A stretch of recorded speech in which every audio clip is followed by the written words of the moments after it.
Hello everyone, welcome to my channel. This is Priya Bhargav. Today we are going to do a last subsection of Unit 1. Unit 1 is from Block 2 MPC 004, that is MAPC. First year students, this video is for you guys. I have already made 3 videos from this unit whose link you would get in description section. So today we are going to study about obedience. Before I start, I would like to request you guys to subscribe to my channel, share my videos with rest of the students and like and comment. So let us start with today's topic. आज जो हम topic करने जा रहे हैं वो है obedience के ऊपर। ओबीडियंस बचपन से ही हम देखते आ रहे हैं। जब हम स्कूल में एडमिशन लेते हैं तो हमें सबसे पहली चीज़ ओबीडियंस ही सिखाई जाती है कि लाइन में चलो, टीचर को गुड मॉर्निंग बोलो, क्लास में टीचर एंटर होती है तो खड़े होकर गुड मॉर्निंग करो। सो ओबीडियंस एक ऐसी चीज़ है जो जब हम सोसाइटी में घुसते हैं या सोसाइटी का पार्ट बनते हैं तो सोसाइटी के कुछ नॉर्म्स होते हैं जिन्हें हमें फॉलो करना पड़ता है। तो बेसिकली ओबीडियंस हम किसको बोलेंगे? एक तरह का ये सोशल इन्फ्लुएंस ही है, क्योंकि हम एरियाज ऑफ सोशल इन्फ्लुएंस के अंदर ये कैटेगरी पढ़ रहे हैं। एरियाज ऑफ सोशल इन्फ्लुएंस का फर्स्ट था कंप्लायंस, देन हमने कंफर्मिटी भी किया था एंड आज हम ओबीडियंस कर रहे हैं जो थर्ड टॉपिक है।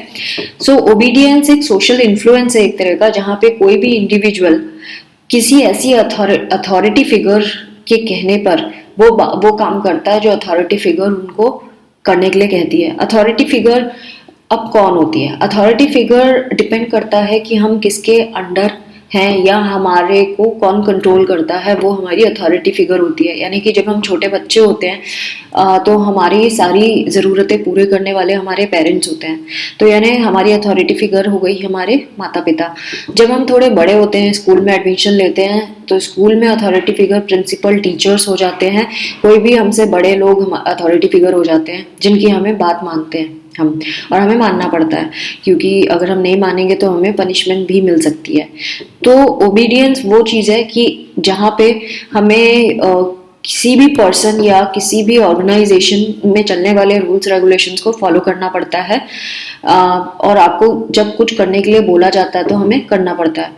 वहीं हमने कन्फर्मिटी क्या पढ़ी थी? कन्फर्मिटी पढ़ी थी जब बहुत सारे मेजॉरिटी में लोग जो चीज़ कर रहे हैं, जो नॉर्म्स हैं मेजॉरिटी के, उनको फॉलो करना कन्फर्मिटी होता है। उनको इसीलिए करना क्योंकि हम समाज से निकाल दिए ना जाए, इसीलिए तो वो कन्फर्मिटी कहलाता है। नाउ ओबीडियंस जो होता है, इसमें हायरार्की ऑफ पावर्स भी एग्जिस्ट करती हैं, यानी कि किसकी सबसे ज़्यादा बात मानी जाएगी, किसकी थोड़ा कम मानी जाएगी और किसकी बिल्कुल नहीं मानी जाएगी। सो ओबीडियंस में ये चीज़ें भी शामिल होती हैं। जो भी लोग हैं जो हमें ऑर्डर देते हैं, वो कौन लोग होते हैं अथॉरिटी में? वो ऐसे लोग होते हैं जिनके हाथ में पावर होती है, जो हायर स्टेटस पे से बिलोंग करते हैं। हम क्यों किसी को ओबे करेंगे? हम ओबे इसीलिए करेंगे क्योंकि हमें मालूम है वो हमसे बेहतर है, वो हायर स्टेटस में है, उनके हाथ में हमारी डोर है, और किसी वजह से हमें नुकसान हो सकता है अगर हम उनकी बात ना माने। सो बचपन से ही हम ये चीज़ें देखते आ रहे हैं, स्कूल में भी आप देखते हैं। सो इस तरह से ओबीडियंस के बारे में हम समझ रहे हैं इस चीज़ को। अगर कोई ओबीडियंट है तो वो क्या करता है? ऑब्वियसली वो कमांड मानता है। जो भी हमें ऑर्डर दे रहे अथॉरिटेटिव फिगर जो है, वो हमें जो भी बोलती है अथॉरिटी फिगर, उसको हम मानते हैं, उस कमांड को हम फॉलो करते हैं। सो ओबीडियंस अलग है कंप्लायंस से। किस तरह से? कंप्लायंस होता है जब हम किसी इसीलिए करना चाहते हैं उस चीज़ को क्योंकि वो हमारा ग्रुप वैसा कर रहा है, पीयर ग्रुप है हमारा, उसको उसकी वो जैसा बिहेवियर करते हैं वैसा ही हम भी करते हैं उन्हीं के जैसा, तो वो कंप्लायंस माना जाता है। लेकिन ओबीडियंस जो होता है उसमें हम मजबूरन करते हैं, हम वैसे नहीं करते, लेकिन हमें क्योंकि कहा गया और अथॉरिटी फिगर ने कहा है और हमें मालूम है कि अगर हम नहीं करेंगे तो हमारा नुकसान हो सकता है, दैट इज़ वाई हम ओबीडियंट बन जाते हैं। सो दोनों में फ़र्क है, कंप्लायंस और ओबीडियंस में। अगेन कन्फर्मिटी की बात करें तो हम इसीलिए करते हैं क्योंकि हम मेजॉरिटी के साथ मैच होना चाहते हैं, उन्हीं के जैसे विचार रखना चाहते हैं, इसीलिए हम ऐसा करते हैं। और अगर आप देखें तो ये एक ऐसी चीज़ है, इसके ऊपर बहुत सारे एक्सपेरिमेंट भी हुए, जैसे स्टैनले मिलग्राम ने एक्सपेरिमेंट किया था, उसके बारे में हम आगे पढ़ेंगे। इन्होंने ये भी बताया कि जो नाजीज थे, नाजीज ने जो ज्यूज को मारना शुरू किया था तो एक आम इंसानों से मरवाया था ज्यूज को। तो जो आम लोग थे वो क्यों बात मान रहे थे नाजीज की, क्योंकि नाजी जो थे वो अथॉरिटी फिगर थे उस वक्त। ओबीडियंस के कई फॉर्म्स होते हैं। मिलग्राम्स एजेंसी थ्योरी, ये एक थ्योरी है जो किस किस तरह के होते हैं फॉर्म्स, उसके बारे में बात करती है। मिलग्राम्स एजेंसी थ्योरी ये बोलती है कि कोई भी इंसान किसी भी दो स्टेट में हो सकता है, या तो अथॉरिटी फिगर के स्टेट में हो सकता है या फिर फॉलोअर के स्टेट में हो सकता है। यानी या तो आप किसी पे हुक्म चलाएंगे या आप किसी का हुक्म मानने वाली कंडीशन में होते हैं, यानी इन दोनों में से किसी एक स्टेट में इंसान हमेशा रहता है। इसको बोलते हैं मिलग्राम्स एजेंसी थ्योरी। तरह तरह के ह्यूमन ओबीडियंस के फॉर्म्स होते हैं, जैसे कि हम किस किस को ओबीडियंस कहाँ कहाँ देखने के लिए मिलती है। लॉज को ओबे करते हैं हम, सोशल नॉर्म्स को ओबे करते हैं। गवर्नमेंट होती है तो गवर्नमेंट को या किसी रिलीजन या फिर चर्च ऑर्गेनाइजेशन इनको फॉलो करते हैं, ओबे करते हैं। गॉड को ओबे करते हैं, भगवान के रूल्स, भगवान को मानते हैं। अगेन कुछ हमारे खुद के भी कॉन्स्ट्रेंट्स होते हैं जिनको हम फॉलो करते हैं इसमें। अगर हम बच्चे हैं तो हम अपने पेरेंट्स को फॉलो करते हैं, अगर हम स्पाउस है तो हम हस्बैंड या वाइफ को फॉलो करते हैं, मतलब ओबे करते हैं, नॉट फॉलो, एक्चुअली ओबे करते हैं। और अगर हम कहीं पे काम करते हैं, वर्क करते हैं, तो मैनेजमेंट को हमें ओबे करना पड़ता है। तो ये तरह तरह के फॉर्म्स हैं किस तरह से ह्यूमन ओबीडियंस देखा गया है। Now cultural attitude to obedience, cultural attitude के बारे में इन्होंने क्या बताया है।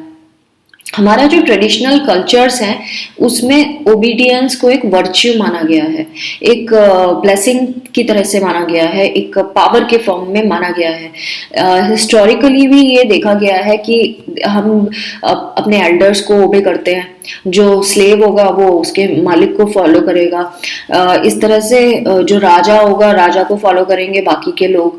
सो इस भगवान को हम सब के सब फॉलो करते हैं। तो ये ओबे जो करते हैं हम इन चीजों को, ये हमेशा से हमारे कल्चर में एग्जिस्ट करता रहा है। यूनाइटेड स्टेट्स में जब स्लेवरी खत्म हो गई थी तभी भी ब्लैक कोड्स हुआ करते। ब्लैक कोड्स मतलब जो काले रंग के, डार्क कलर के लोग थे वो गोरों को ओबे करते थे। वो जो गोरे लोग जो बोलते थे या उन्होंने जो रूल्स रखे थे ब्लैक्स के लिए, वो उसके बाद भी करने लगे जब स्लेवरी खत्म हो गई यूनाइटेड स्टेट्स से, तब भी। और वो जो रूल्स थे जो काले रंग के लोगों के लिए बनाए गए थे उसको ब्लैक कोड्स कहते हैं। तो काफी टाइम तक ऐसा चलता रहा क्योंकि वो डरते थे कि कहीं उनकी पिटाई विटाई ना कर दे गोरे लोग अगर वो नहीं मानेंगे तो।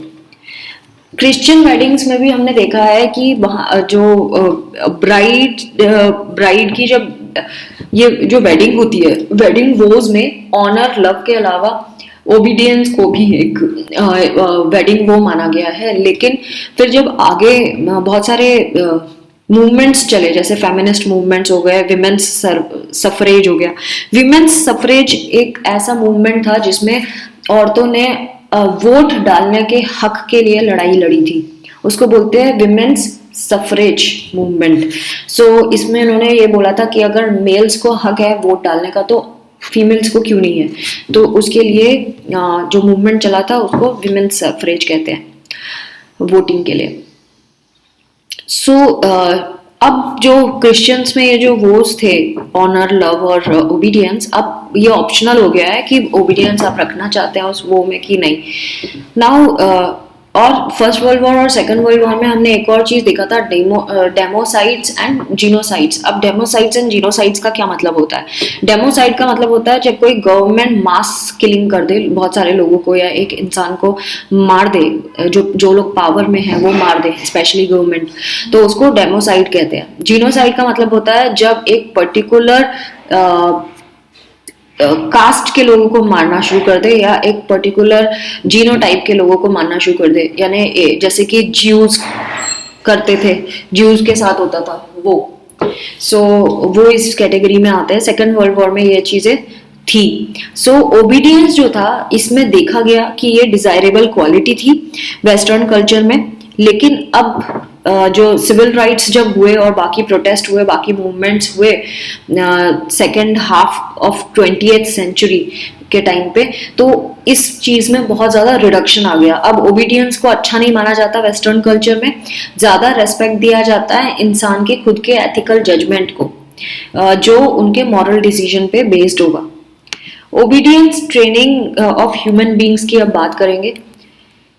आपने देखा है कि जानवरों को भी हम ऑपरेंट कंडीशनिंग से सीखे, जो डोमेस्टिकेटिंग एनिमल्स होते हैं, यानी कि जैसे जिनको आप घर में पाल सकते हैं, कैट हो गई, डॉग हो गए, काऊ हो गई, जो ऐसे डोमेस्टिकेटिंग एनिमल्स होते हैं, उनको ऑपरेंट कंडीशनिंग की जाती है, यानी कि उनको ट्रेनिंग दी जाती है कि उनको कैसे, जैसे कि अगर किसी ने डॉगी पाला है तो डॉगी को ये भी ट्रेनिंग दी जाती है कि उसको कहाँ पे पॉटी करना है तो कहाँ कैसे इशारा करना है, अगर उसको टॉयलेट करना है तो कहाँ, कई लोग तो इतना ज्यादा ट्रेन कर देते हैं अपने डॉगीज को कि वो टॉयलेट में जाके ही पी करेंगे, वो इधर उधर नहीं करेंगे घर में।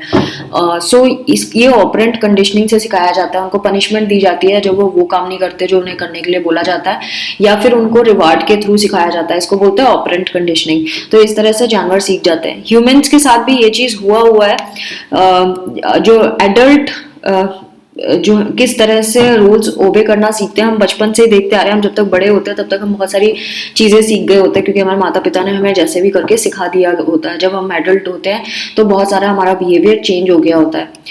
आर्मी में सोल्जर्स को बहुत ज्यादा स्ट्रिक्ट ट्रेनिंग दी जाती है, उनको इतना ज्यादा कंडीशन किया जाता है सिचुएशंस को लेकर कि वो छोटी छोटी चीजों से लेकर बड़ी बड़ी सीवियर ट्रेनिंग दी जाती है। जैसे पहले बोलते हैं कि जमीन से अपनी हैट उठाओ, फिर कुछ और मार्च करो सही पोजीशन पे, बहुत घंटों घंटों उनसे एक्सरसाइज और ट्रेनिंग दी जाती है उनको। तो शुरू में तो उन्हें पनिशमेंट जैसा लगता है, लेकिन देन दे स्टार्ट लर्निंग कि उनको ये चीजें आ जाती हैं धीरे धीरे करके, और उसके बाद उनको इतना ज्यादा ट्रेन कर दिया जाता है कि अगर उनको ये बोला जाए कि अगर युद्ध में गन फायर हो रहा है, यानी कि गोलियां चल रही हैं, और उन्हें बोला जाए कि जाओ उनके बीच में खड़े हो जाओ, तो वो इतने ट्रेन हो गए होते हैं कि वो फट से जाके बिना सेकंड थॉट दिए जाके वहां खड़े हो जाएंगे।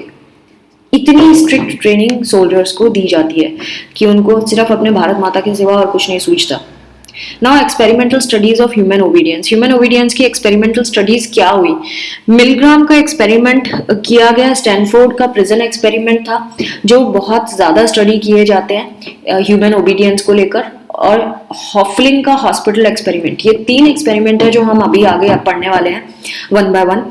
तो मिलग्राम का एक्सपेरिमेंट किया था इन्होंने 1961 में मिलग्राम ने एक्सपेरिमेंट किया था, जिसमें ये इन्वेस्टिगेट करना चाह रहे थे कि अथॉरिटी फिगर की पावर कितनी होती है, और जो पार्टिसिपेंट है उस पे इस बात का कितना इन्फ्लुएंस होता है, और वो अथॉरिटी फिगर की बात को कितने लंबे तक खींच सकता है, मतलब कितने देर तक फॉलो करेगा। ये मिलग्राम के एक्सपेरिमेंट में पता लगाने का था उनका एक्सपेरिमेंट।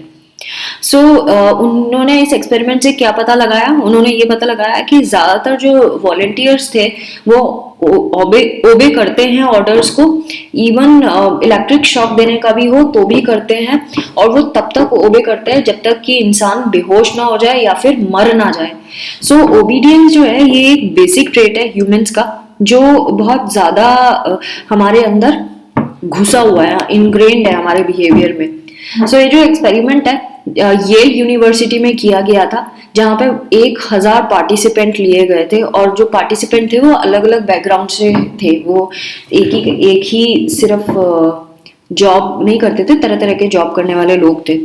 सो ये जो 2 इंडिविजुअल लिए गए थे, इन्होंने 2 इंडिविजुअल के बारे में बात की है। सबसे पहले 2 इंडिविजुअल्स को साइकोलॉजी लैब में एंटर करना था, और स्टडी में जो स्टडी थी वो थी लर्निंग, मेमोरी एंड लर्निंग के ऊपर। एक जो था उसको टीचर का रोल दिया गया और दूसरे को स्टूडेंट का दिया गया। इनको वर्ड पेयर्स लर्न करने के लिए दिए गए स्टूडेंट को, और बोला कि तुम्हें ये लर्न करना है, और अगर तुम कोई भी मिस्टेक करोगे तो तुम्हें इलेक्ट्रिक शॉक दिया जाएगा, और जैसे जितनी बार तुम गलती करते जाओगे इंटेंसिटी जो शॉक की है वो बढ़ा दी जाएगी, और ज्यादा करंट का पावर बढ़ता जाएगा। सो जो एक्सपेरिमेंट था उसका फोकस था टीचर के ऊपर। तो टीचर क्या कर रहा था? टीचर वॉच कर रहा था स्टूडेंट को बांध दिया गया था, एंड उसको शॉक जनरेटर पे बांध के पास लेके जाया गया। जो शॉक जनरेटर था उसमें स्विचेस थे, जो इनकी रेंज थी 15 वोल्ट से शुरू होता था। मतलब 15 वोल्ट क्या है, करंट की पावर है, करंट कितना ज्यादा लगेगा करके। 15 वोल्ट, फिर देन 15 के इंक्रीमेंट पे बहुत सारे स्विचेस थे। जैसे 15 है, 15 के बाद 30 के बाद 45, ऐसे 15 की टेबल आप बोलते जाओ। और वो स्विचेस कहाँ तक गए थे, 450 काउंट तक गए थे। मतलब पहली गलती करेगा तो 15 वोल्ट का करंट दिया जाएगा, अगली सेकंड गलती करेगा तो 30 का दिया जाएगा, थर्ड गलती करेगा तो 45 वोल्ट का दिया जाएगा करंट। इस तरह से ना पावर, जो करंट की पावर थी वो बढ़ाई जा रही थी। सो जो स्टूडेंट था जब भी आंसर करेक्ट देता था तो उसको करंट नहीं दिया जाता था, लेकिन जैसे ही गलत देता था उसको करंट दिया जाता था। सो इस तरह से आगे बढ़ते गए। जो टीचर था उसने क्योंकि उसके ऊपर ही स्टडी हो रही थी, उसको ये नहीं पता था कि जो स्टूडेंट है एक्चुअली ना एक्टर है, वो सच में उसको कोई करंट नहीं दिया जाएगा। मतलब शॉक जनरेटर में कोई करंट नहीं निकल रहा था, लेकिन टीचर को ये पता था कि करंट लगता है। और जो स्टूडेंट था वो सिर्फ एक्ट कर रहा था कि उसको बहुत तेज करंट लगा है, ऊ चिल्ला चिल्लू के। तो हाँ, बस ये देखना चाह रहे थे कि जो टीचर है वो कितना ओबे करता है उसको जो इंस्ट्रक्शन एक्सपेरिमेंटर ने दी है। सो ये नोटिस किया गया कि वो टीचर जो है वो स्टूडेंट को टॉर्चर होते हुए देख रहा था, इलेक्ट्रिक शॉक लगते हुए देख रहा था, लेकिन फिर भी वो इंस्ट्रक्शंस फॉलो करता रहा। इस एक्सपेरिमेंट ने ये प्रूव किया कि जो ओबीडियंस है वो ह्यूमंस में इस तरह से है, इस तरह से एक दूसरे को हम सिखाते हैं कि वो हम हमेशा फॉलो करते हैं, हमारी हैबिट ही बन गई होती है। मिलग्राम सोचते हैं कि ये जो प्रॉब्लम है ये हमारे सोसाइटी के स्ट्रक्चर में है, यानी कि हमारी सोसाइटी जो है वो इस तरह की बनी हुई है कि सोसाइटी में हर एक चीज ऐसे सिखाई जाती है लोगों को कि इंसान हटके सोच ही नहीं पाता, और वो अंधाधुंध उसको फॉलो करता है जो सोसाइटी ने एक बार हमें सिखा दिया। और इसके लिए इंसान खुद रिस्पॉन्सिबल नहीं है, डायरेक्टली रिस्पॉन्सिबल नहीं है अपने एक्शन के लिए, इसकी जिम्मेदार हमारी सोसाइटी है। और एक और चीज इन्होंने ये भी बताई कि ओबीडियंस जो है वो ज्यादा बढ़ जाता है, खास तौर से जब जो अथॉरिटी फिगर है वो कोई प्रेस्टिजियस पोजीशन में हो तब। Now next is Stanford prison experiment. Stanford prison experiment में ये 1971 में किया था। स्टैनफोर्ड प्रिजन एक्सपेरिमेंट में ग्रुप में लोगों का बिहेवियर देखना था। सो प्रिजन है मतलब कि जेल के अंदर किया गया था ये। इसमें ये देखना था कि लोग कितने विलिंग हैं ऑर्डर्स फॉलो करने के लिए, और एब्यूजिव रोल को वो किस सिचुएशन में अडॉप्ट करते हैं। और कुछ जो ये लोग थे इनको दो ग्रुप में बांटा गया, जिसमें से एक सबमिसिव ग्रुप था और दूसरा डोमिनेंट ग्रुप था हाई अथॉरिटी के द्वारा। सो जो वॉलंटियर्स थे इनको दो ग्रुप में जब बांट दिया तो एक और दोनों ग्रुप्स को हमने प्रिजन में डाल दिया, लेकिन एक जो ग्रुप था वो प्रिजन गार्ड का काम करेगा और जो दूसरा ग्रुप था वो प्रिजनर मतलब कैदी का काम करेगा, एक कैदी और एक सिपाही इस तरह से एक्ट करेंगे। तो एक्सपेरिमेंटर्स जो थे उन्होंने अथॉरिटी फिगर्स जो थी वो एक्सपेरिमेंटर्स जो थे वो अथॉरिटी फिगर्स थी, और उन्होंने एक्सपेरिमेंट जब स्टार्ट किया तो गार्ड्स को बोला कि उन्हें टॉर्चर करना है प्रिजनर्स को, और उसके बाद एक बार बोलने के बाद जो अथॉरिटी फिगर थे एक्सपेरिमेंटर थे वो साइड हो गए। मतलब उन्होंने सिर्फ उसको इंस्ट्रक्शन दे दी गार्ड्स को कि तुम्हें टॉर्चर करना है प्रिजनर्स को, और जो प्रिजनर्स हैं उनको ये बोल दिया था कि तुम्हें सबमिसिव रहना है और तुम्हें सफर करते रहना है। अब जब एक्सपेरिमेंटर हट भी गए इंस्ट्रक्शन देने के बाद, चुप भी बैठ गए, तो भी वो देखते रहे कि टॉर्चर करते गए गार्ड और जो प्रिजनर्स थे वो सहते रहे, वो अपने रोल प्ले करते ही रहे। इवन उन्हें मालूम था कि वो एक्ट कर रहे हैं, वो सिर्फ एक एक्टिंग का पार्ट है, स्टिल वो लोग ओबे करते रहे। सो ये एक्सपेरिमेंट ने क्या प्रूव किया, ये डेमोन्स्ट्रेट किया कि ओबीडियंस के अलावा कंप्लायंस एंड कंफर्मिटी का भी हाई लेवल होता है इंसान के अंदर। Now next experiment is Hofling hospital experiment. Hofling hospital experiment में ये 1966 में साइकियाट्रिस्ट चार्ल्स के हॉफलिंग ने किया था। इस एक्सपेरिमेंट में अगेन ओबीडियंस देखा गया नर्स और फिजिशियन रिलेशनशिप के बीच में नेचुरल हॉस्पिटल सेटिंग्स में। इसमें नर्सेस जो थी उनको ऑर्डर किया गया, किसी अननोन डॉक्टर ने ऑर्डर किया कि उनको एक डेंजरस डोज मतलब समझ लो इंजेक्शन जब देते हैं, सपोज 20 अगर मिलीलीटर नॉर्मल है, मतलब ठीक है, इससे कोई किसी को कुछ खतरा नहीं है।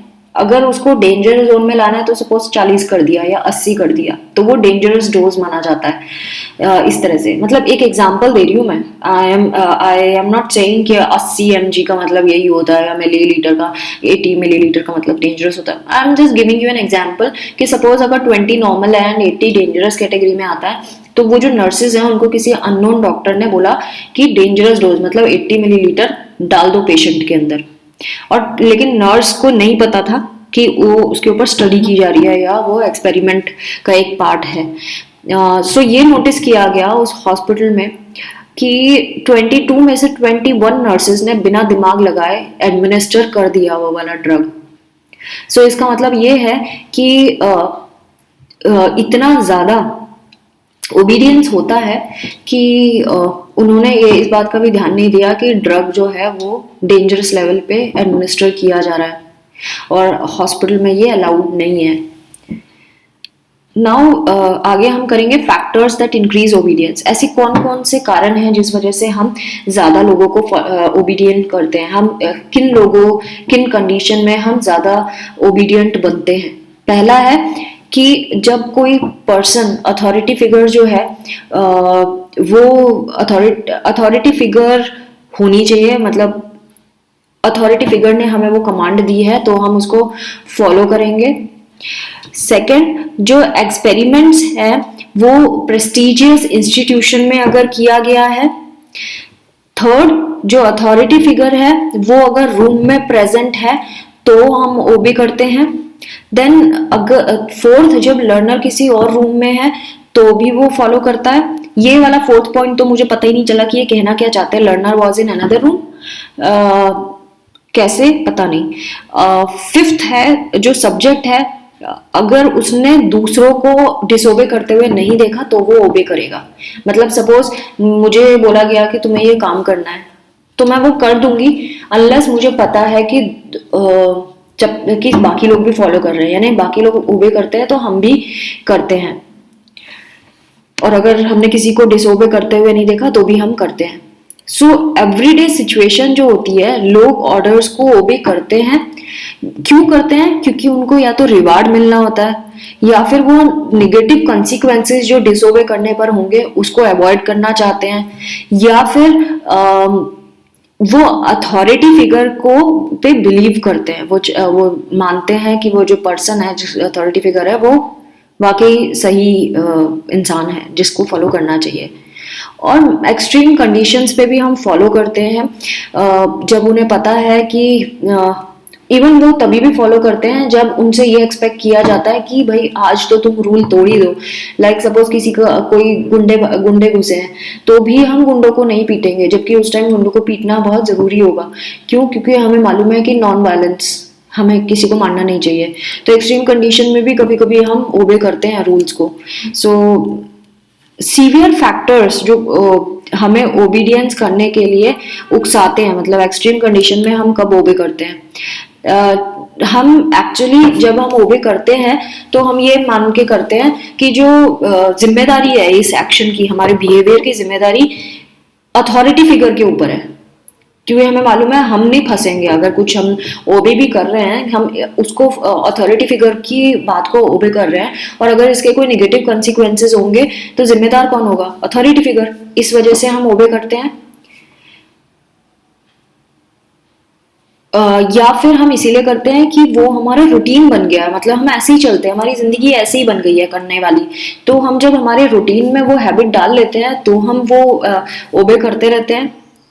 या फिर हम अथॉरिटी फिगर से रूड नहीं होना चाहते या हम उनको ऑफेंड नहीं कर पाते करते, तब हम ऐसा करते हैं।